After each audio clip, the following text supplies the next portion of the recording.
বর্দি পাহাড়ের ট্যাগলাইন হল নির্জন, নিরিবিলি, নিরাপদ।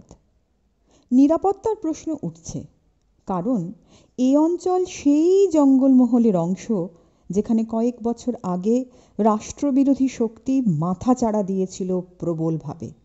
সারেঙ্গা ব্লক, বাঁকুড়া জেলা। আসলে গ্রামের নাম বর্দি, তার গা ঘেঁষে একা একটা পাহাড়, সবুজে ঢাকা। দূর থেকে তাকে এক ঝলক দেখা যায় মাত্র।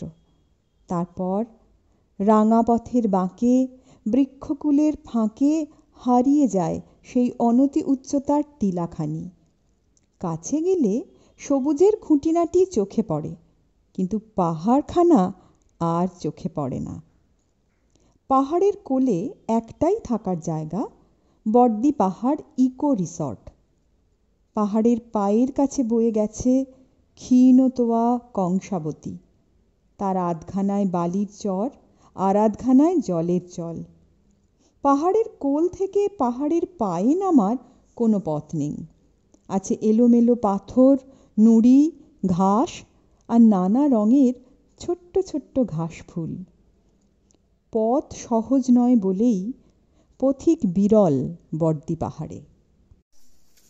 পায়ের নিচে ঝরা পাতা ভরা পথে চলার খচরমচর, আর গাছের ডালে পাতায় ঘুরে ঘুরে উড়ে বেড়ানো পাখিদের প্রভাত সঙ্গীত।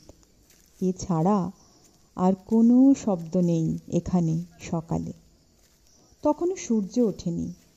কাছে দূরে গাছেদের গায়ে মাথায় কুয়াশা জড়ানো, শিশির জলে ভেজা ঘাস পাতা পথ।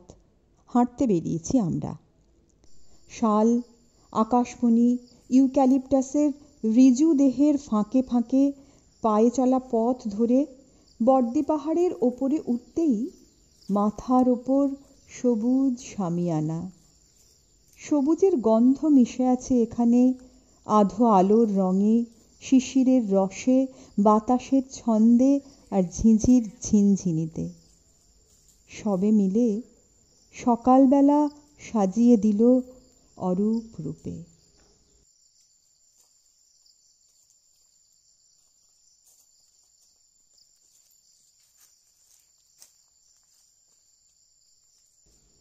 এদিকে লোকজন আসে কম।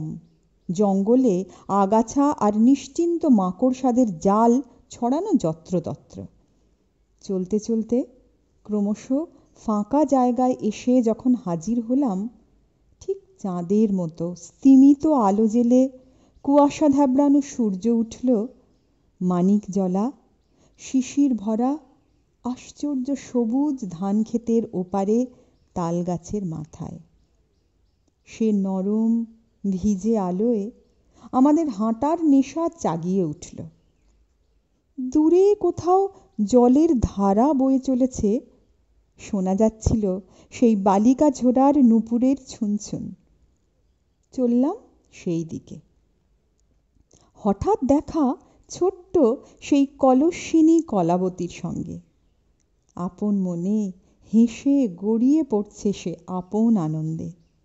কেউ সঙ্গ দিল কিনা চেয়েও দেখে না, কেউ পাশে রইল কিনা ভেবেও দেখে না। আপন ছন্দে এগিয়ে চলে।